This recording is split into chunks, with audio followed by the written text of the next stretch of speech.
Hi friends, welcome to my YouTube channel ESM Thambis. இன்னைக்கு நம்ம எதை பத்தின வீடியோ பார்க்க இருக்கோம்னா இன்னைக்கு ரொம்ப இம்பார்ட்டன்டான ஒரு வீடியோ. முன்னாள் ராணுவ வீரர் ஒருத்தர் டிஎன்பிசியில் செலக்ட் ஆகி அவரால் டிஎன்பிசி டாக்குமெண்டேஷன் கிளியர் பண்ணாமல் முடியாமல் போச்சு.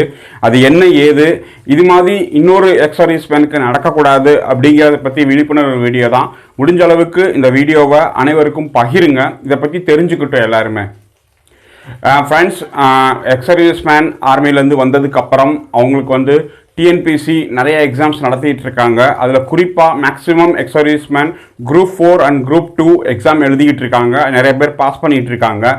அதில் இப்போ வந்து குரூப் 4 அப்படிங்கிற ஒரு எக்ஸாமில் டிஎன்பிசி நடத்துறதுல வந்து முன்னாள் இராணுவ வீரர்கள் இராணுவத்திலேருந்து பணி செஞ்சு வந்ததுக்கப்புறம் அவங்க அட்டன் பண்ணி ஃபாரஸ்ட் கார்டு, உங்கள் எல்லாருக்குமே தெரியும் டிஎன்பிசியில் குரூப் 4ல் ஃபாரஸ்ட்டை பற்றி எக்ஸாம் இருக்குது. அதில் ஃபாரஸ்ட் கார்டுக்கு அப்ளை பண்ணி குரூப் 4ல் அவங்க செலக்ட் ஆகி அதில் வந்து அவங்க ஃபிசிக்கல் எல்லாமே முடித்து அப்பாயின்மெண்ட் வாங்க போகும்போது அவங்களுக்கு வந்து டாக்குமெண்ட் வெரிஃபிகேஷன் நடக்கும். அதுக்கப்புறம் தான் அவங்களுக்கு ஃபைனல் கிளியரன்ஸ் கொடுப்பாங்க.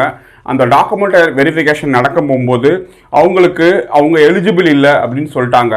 இப்போ என்ன எனக்கு டவுட்டாக இருக்குன்னா, அந்த எக்ஸர்வீஸ்மேன் வந்து இப்போ 10th முடிச்சுட்டு அவர் ஆர்மி ஜாயின் பண்ணியிருந்தார். டிஎன்பிசி குரூப் 4 எல்லாருக்குமே தெரியும் 10th தான் பேசிக் குவாலிஃபிகேஷன். ஆனால் ஃபாரஸ்ட் கார்டு அப்படின்னு சொல்லி பார்க்க போகும்போது அவங்களுக்கு வந்து 12th வேணும். ப்ளஸ் அதில் வந்து மேக்ஸ், ஃபிசிக்ஸ், கெமிஸ்ட்ரி அந்த ஃபஸ்ட் குரூப் எடுத்து அவங்க வந்து பாஸ் ஆகிருக்கணும் அப்படிங்கிற ஒரு மேண்டிட்ரி வச்சுருக்காங்க. இது தெரியாமல் அந்த எக்ஸர்வீஸ்மேன் வந்து ஃபாரஸ்ட் கார்டுக்கு அப்ளை பண்ணி அவங்க வந்து எல்லாமே முடித்து கடைசி நேரத்தில் வேலை வரும் அப்படின்னு எதிர்பார்த்துட்டு இருந்த நேரத்தில் அவருக்கு வந்து 10th தான் நீங்கள் படிச்சிருக்கீங்க, யூ ஆர் நாட் எலிஜிபிள் அப்படின்னு சொல்லி அவங்கள திருப்பி அனுப்பிட்டாங்க.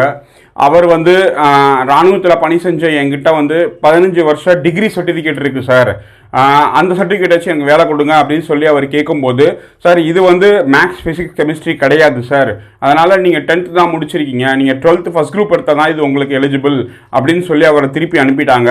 இப்போ இது சம்மந்தப்பட்ட அந்த முன்னாள் இராணுவ வீரர் நம்மளை தொடர்பு கொண்டார். நம்மளும் தமிழ்நாட்டில் இருக்க 4-5 முக்கியமான ஆட்கள்கிட்ட நம்மளும் பேசியிருந்தோம். ஆனால் எங்கிட்ட சுற்றி வந்தாலும் கடைசியில் டிஎன்பிசி அவங்க செய்கிறது மட்டும்தான் அது கரெக்டு அப்படின்னு சொல்லி ஆகும். இப்போ இதை வந்து மக்கள் மத்தியிலேயே உங்கள் முன்னாடியே நான் வச்சிடுறேன். டிஎன்பிசி குரூப் 4 அப்படிங்கிற ஒரு எக்ஸாமில் 10th தான் பேசிக் குவாலிஃபிகேஷன் எல்லாருக்குமே தெரியும். அதில் இதுக்கு மட்டும் 12th வச்சுருக்காங்க, ஃபஸ்ட் குரூப் எடுத்தால் தான் வச்சுருக்காங்க. அப்போ இராணுவத்தில் அவர் வந்து 24 வருஷம் வேலை பார்த்துட்டு ஒரு ஜேசிஓ கேடரில் அவர் வெளியே வந்திருக்காரு. பேசிக் பே கிட்டத்தட்ட ஒரு 40,000 ரூபாய்க்கு மேலே பேசிக் பே சம்பளம் வாங்கிக்கிட்டு அவர் ஆர்மியிலேருந்து ரிட்டையர்ட் ஆகி வெளியே வந்திருக்காரு. இங்கே வந்து அதை விட குறைவான சம்பளத்தில் பேசிக் பேயில் வேலை பார்க்குற ஒரு இடத்துல அதுக்கு அவர் தகுதி இல்லை அப்படின்னு சொல்கிறது இது எந்த வகையில் நியாயம்? இப்போ இதுக்கு முன்னாள் படைவீரர் நலத்துறை அமைச்சர் இருக்காங்க, அதிகாரிகள் இருக்காங்க, தமிழ்நாட்டில் பெரிய பெரிய நாங்கள் வந்து அதிகாரிகள் அப்படின்னு சொல்லிட்டு நிறைய பேர் முன்னாடி இருக்காங்க. இப்போ இது எப்படி சரியாகும்? இராணுவம் அவருக்கு இவரைய டிகிரி ஹோல்டர் அப்படின்னு சொல்லி கொடுக்குறாங்க. அப்போ டிகிரி வாங்கிட்டாங்க அப்படின்னா 12th அந்த இடத்துல அடிபட்டு போயிடுது. அப்போ இங்கே வந்து வேலை கேட்கும் போது இல்லை நீங்கள் 12th படிக்கலை, அதுவும் ஃபஸ்ட் குரூப்பில் எடுத்து படிக்கலை, அவர் எப்படி படிக்க முடியும்? அவர் தான் நாட்டை காப்பாற்றுறதுக்காக 10ஆம் கிளாஸ் முடிச்சுட்டு ஆர்மி ஜாயின் பண்ணிட்டாரு. அதுக்கப்புறம் ஆர்மியில் 24 வருஷம் வேலை பார்த்துட்டு வந்து இங்கே வந்து குரூப் 4 எக்ஸாம்லாம் கிளியர் பண்ணி ஃபிசிக்கல் அட்டன் பண்ணி எல்லாமே முடித்து டாக்குமெண்ட் வெரிஃபிகேஷனில் போகும்போது இப்படி செய்கிறது எந்த வகையில் நியாயம்? இப்போ இது இவருக்கு நடந்து முடிஞ்சிருச்சு. இனிமேல் எத்தனை எக்ஸர்வீஸ்மேனுக்கு இது போல நடக்க இருக்குது அப்படிங்கிறது இனிமேல் தான் தெரிய வரும். அதனால் தமிழ்நாட்டில் இருக்க அனைத்து சங்கங்களும் உயர் அதிகாரிகளும் இந்த வீடியோ பார்க்குற நீங்களும் சம்மந்தப்பட்ட உங்களுக்கு தெரிஞ்ச அதிகாரிகளுக்கு அனுப்பி விடுங்க.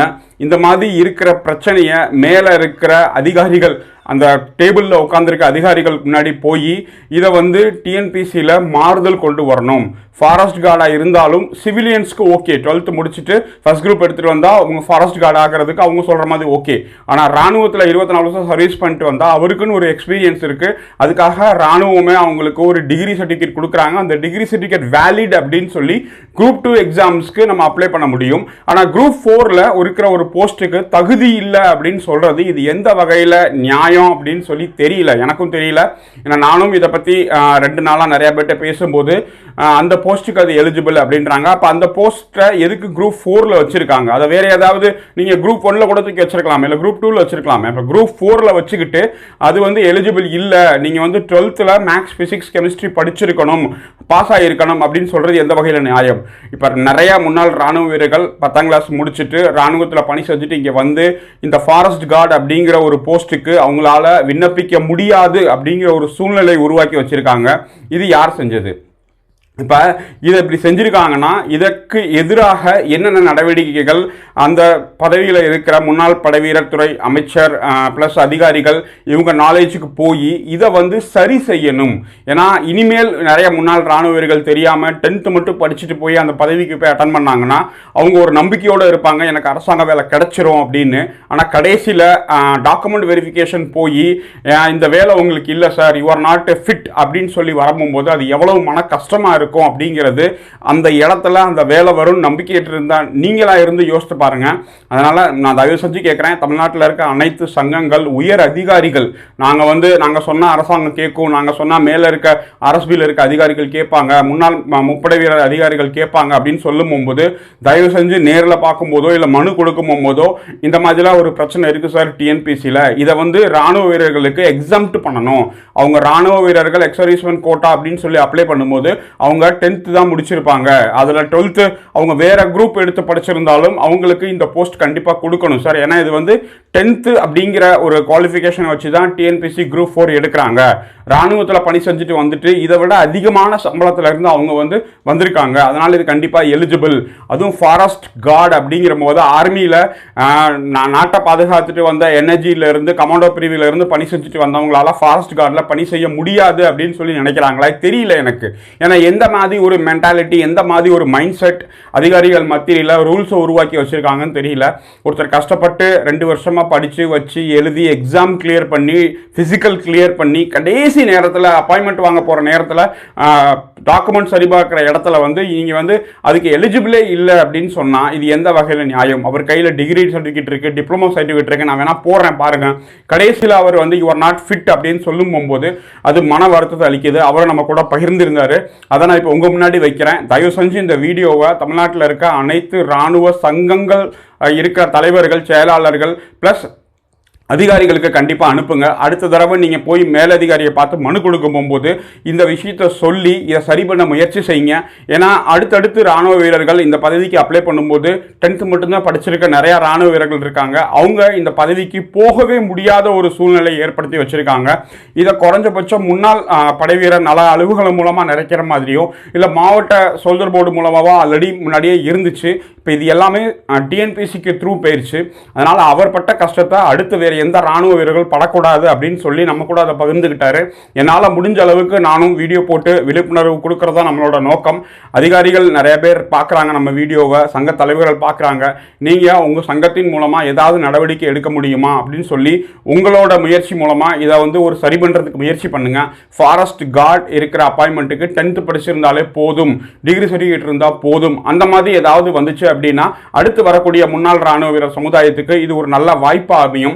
இதான் இந்த வீடியோ மூலமாக நம்ம கேட்டுக்கிறது. வேறு ஏதாவது உங்களோட கருத்துக்கள் இருந்துச்சுன்னா கண்டிப்பாக கமெண்ட் செக்ஷன் இருக்குது, கமெண்ட் செக்ஷனில் நீங்கள் கமெண்ட் பண்ணுங்கள். நீங்கள் யாருமே கமெண்ட் பண்ண மாட்டேன்றீங்க. உங்கள் கருத்துக்கள் படிக்கக்கூடிய அனைத்து ராணுவ வீரர்கள் என்ன நினைக்கிறாங்க அப்படிங்கிறத நம்ம தெரிஞ்சுக்கிறதுக்கு நல்ல வாய்ப்பாக இருக்கும். தேங்க்யூ வெரி மச் வாட்சிங் திஸ் வீடியோ. ஜெய்ஹிந்த்.